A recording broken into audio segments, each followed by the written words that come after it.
Welcome to Hocus Pocus. My name is Nick and I'm one of the developers of the Hocus Pocus protocol. You will probably also know me as the developer of the Wisp protocol, which I built together with Lucky.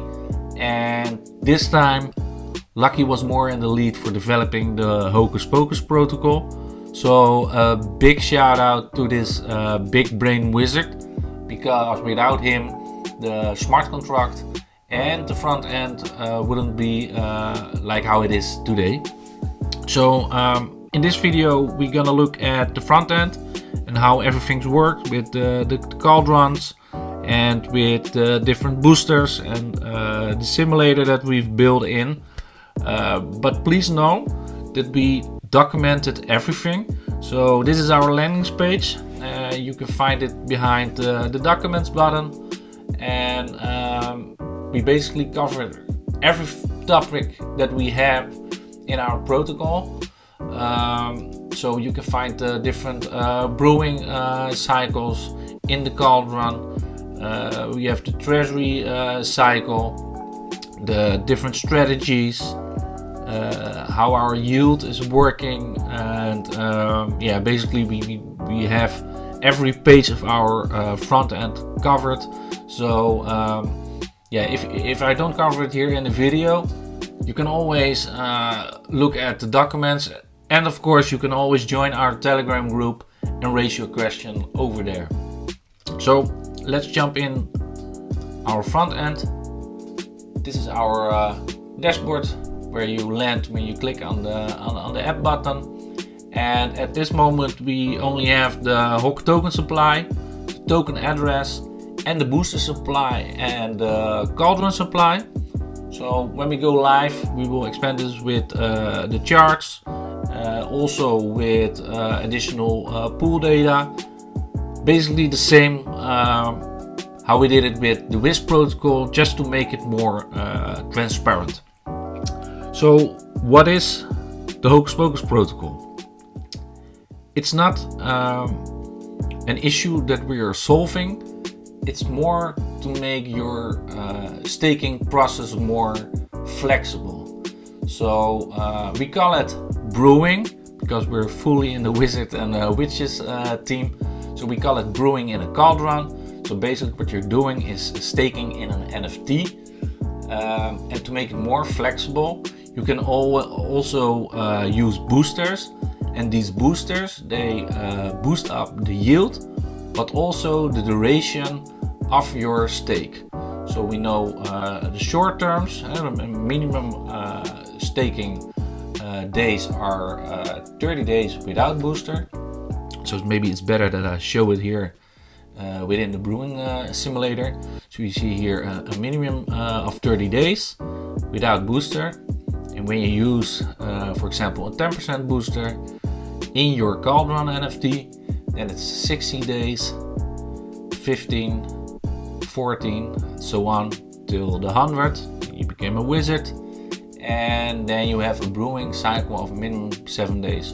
Of course, you can use it longer. So, for example, you can start a year stake with 100% booster. So,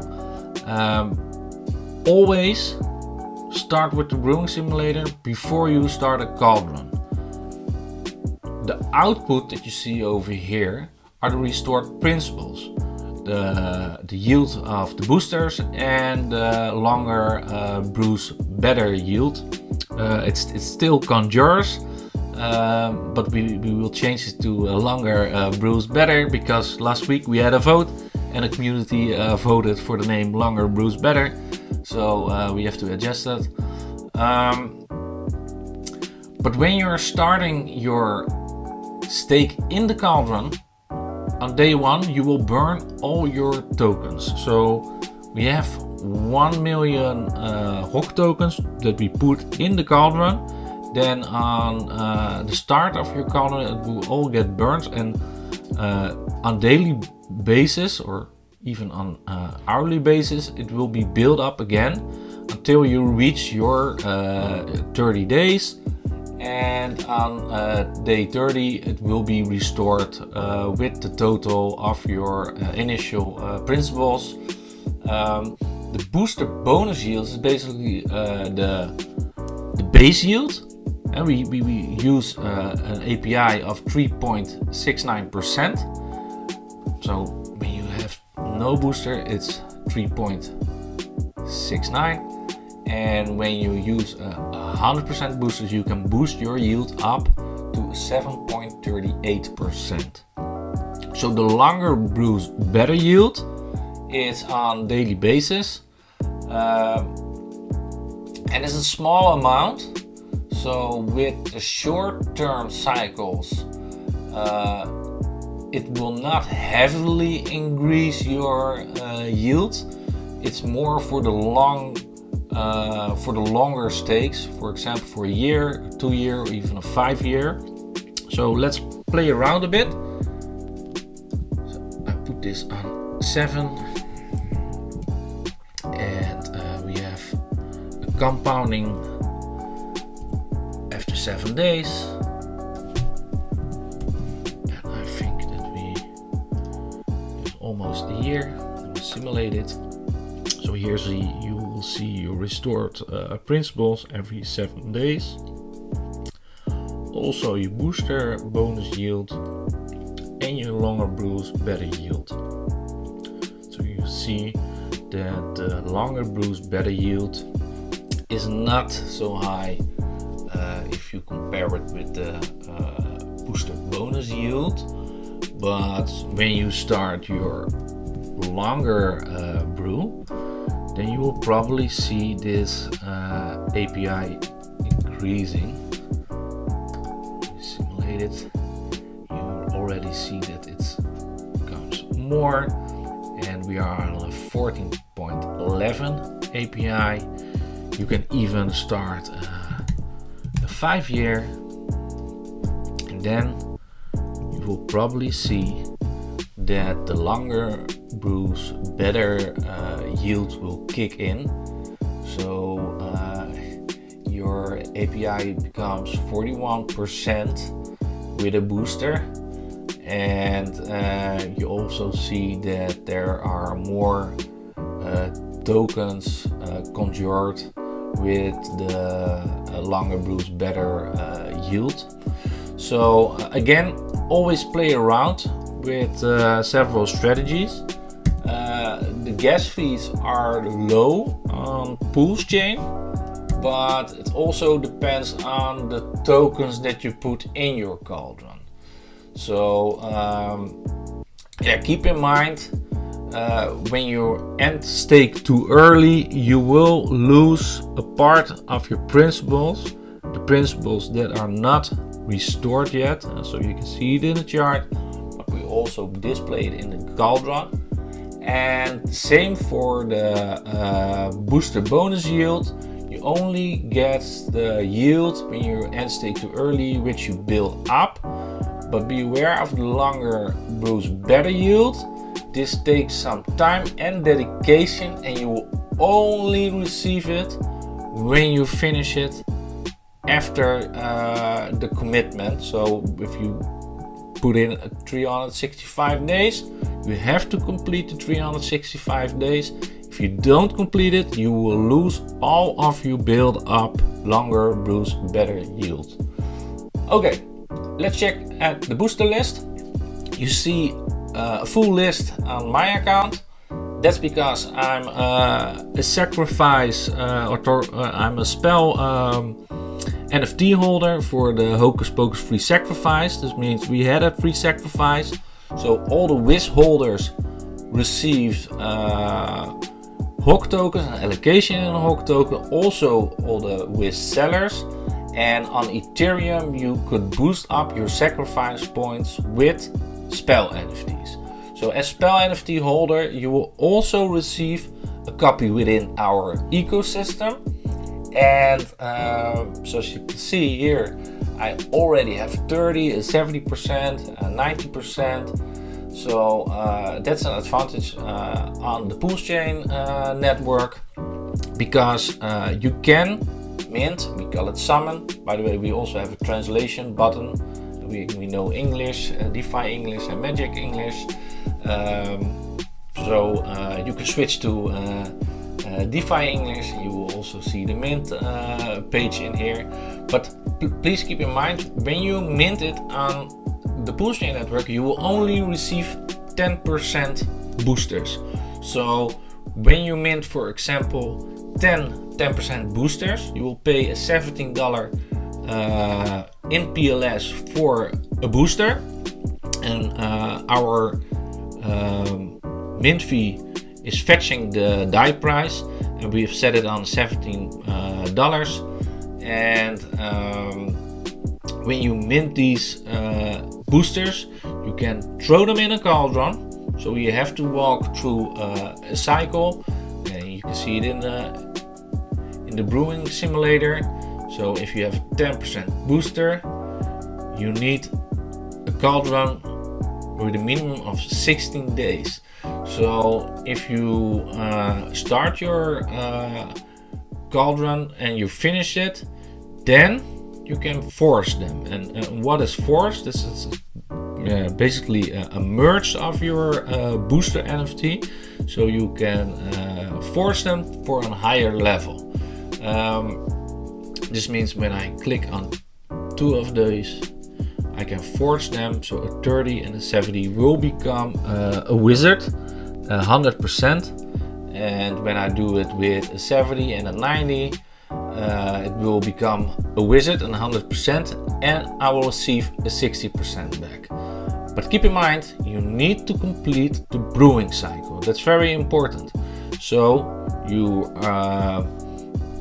mint 10%, then you need a brewing cycle of those 10. You can put in any amount if you want. You can put one Hocus token if you want, but you have to complete it for 16 days. Then you can force those together. You can receive 5 times a 20%, and you have to walk through those cycles again. So it means that you have to brew for 15 days more. After this, you can force those 20s together, so you get a 40%. So you have to brew 13 days again, and then you can force them to an 80%, and you can force this together with the 20 that you already have. So as you see, it takes some time and it takes some dedication to level up your spells and to become a wizard with 100%. But when you're a wizard, you can run through the short yield cycles. And it doesn't mean that a short yield cycle is better, because when you're not putting a lot of Hocus tokens into the cauldron, you also have something like the gas fees, of course. So it must be enough yield to cover your gas fees, of course. And when you don't have a lot of Hocus tokens, then maybe it's better to choose for a longer brewing period. And you can all check this out in the brewing simulator. The boosters, you can mint them over here. You also had a summon button in the booster list, so it's pretty easy. You mint a booster, and cool thing is the mint fees of these boosters will flow into our ecosystem. So this means we have a buy and burn function. It's like a little PLS faucet, and it's basically we all know the PLSX buy and burn function with the transaction fees. We use the mint fees for this. 3.69 will goes to the color. So when there are a lot of mints, it can it could be some nice amount of PLS, of course, and 25% buys up Hocus and burns it immediately, and 75% goes to our treasury. And with our treasury, we will do some different strategies, but the rewards will always flow back into HOC. So with the rewards, we will buy up HOC and we burn it. So we're basically competing against the market. When our investment goes well, Hocus Pocus will also be deflationary. Because keep in mind, Hocus Pocus is an inflationary token because the yield has to come from somewhere. And I think with these two factors, we can make it more deflationary. We have more deflationary factors built in. For example, with our free Hocus Pocus sacrifice, we have holders receive HOC tokens, but also sellers. So there will be a lot of sellers there ain't aware of the free Hocus Pocus token. So they bought Wiz 5 months ago, they bought some bags and they dumped it, and they are not aware that they can claim free HOC tokens. So the free HOC tokens that they can be claimed within 6 months, but after those 6 months, the contract will burn them immediately. So this is the claim button, by the way. And also we allocated 3% of the supply for the PulseChain sacrifices. So they can try out our protocol, of course. It's really for awareness, but if they don't claim it, it will get burnt after 6 months. So I expect after 6 months that there will be a big burn event. So this is also a deflationary factor that we build in. And keep in mind, when you start your cauldrons, these cauldrons will always burn your initial principles that you put in. So if you put in, for example, 1 billion tokens, these 1 billion tokens will be burned and taken out the circulating supply. But they will also be minted when the stake will end, of course. But you have to end the stake when it's finished. So when you end your stake too early, you lose it. And unfortunately, some of the stakers, there are always early end stakes. So this will also creates a deflationary factor. Let's start a cauldron. So I click here on the wizard, and the using in brewing button pops up. And it's the same way when I click on 2, I can forge them, but now I want to use this wizard in the cauldron, and I put in 1 million tokens. So yeah, I can brew for 7 days. Of course, I can choose the 10 year as well, but for now we use the 7 days, and I started. So at the moment when your cauldron starts, it will burn this amount immediately, and you will see the brewing cauldron pops up. When it's finished, you see it's too early now, but when it's finished, it will change to the mint blue color, and also the restored principles and the booster bonus yield, and your longer brews better yield will pops up in blue, so you know when it's ready to unstake it. The cool thing is you can always leave it over here. So it's not that you have to unstake it on the day when it's done. So your tokens will stay in the cauldron. There is no penalty when you leave it over there for a year, for example.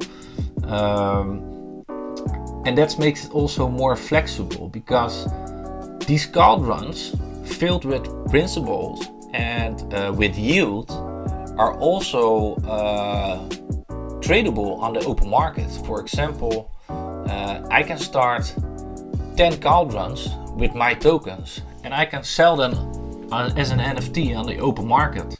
So it's a promise of the principal and of the yield.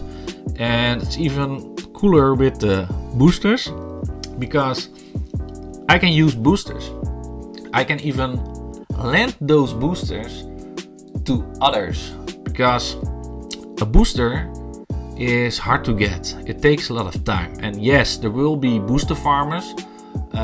Some of the guys will probably mint a lot of boosters and will do the work for you. So they will working 2 months to create those 100% wizards, and the initial investment is $170, and probably they can sell it for more for the ones who want to use the boosters for max yield, but they ain't have the time to brew and to walk through all these cycles, so they want to buy it on the open market.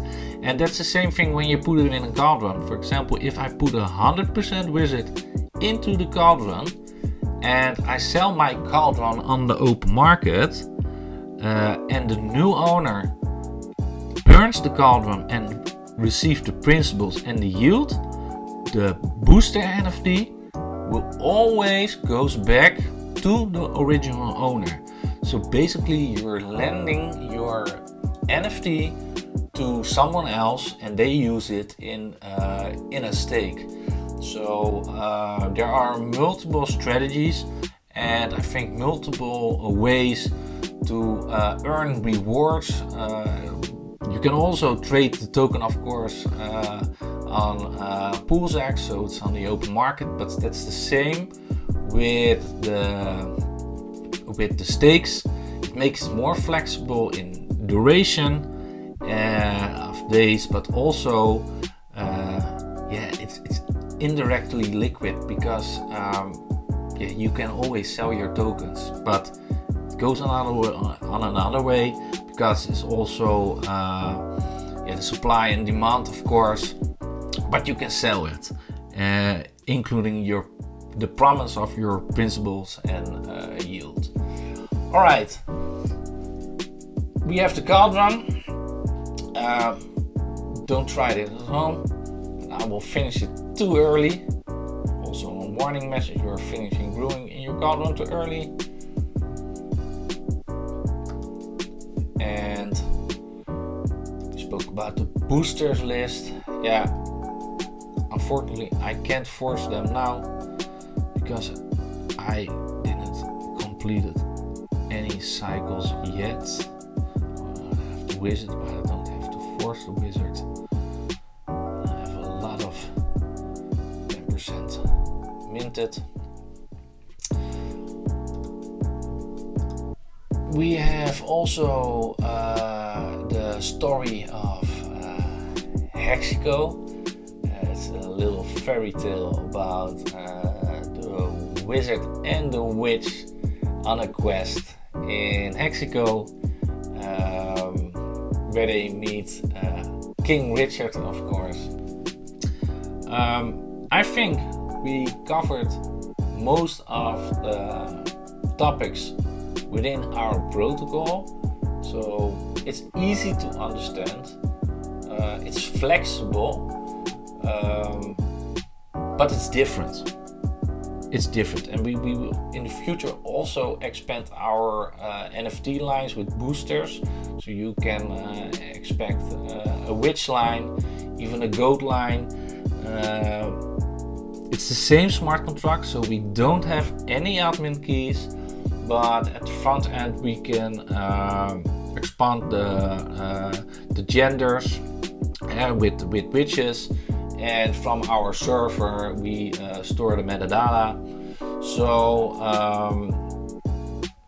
if you have any questions about the protocol or about the strategy, you can also expect new videos with strategies.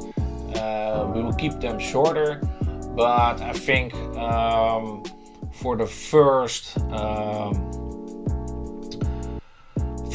video we covered all the topics that are important. So if you have questions, please raise them in our chat or leave a comment on our video. And yeah, see you in the next one.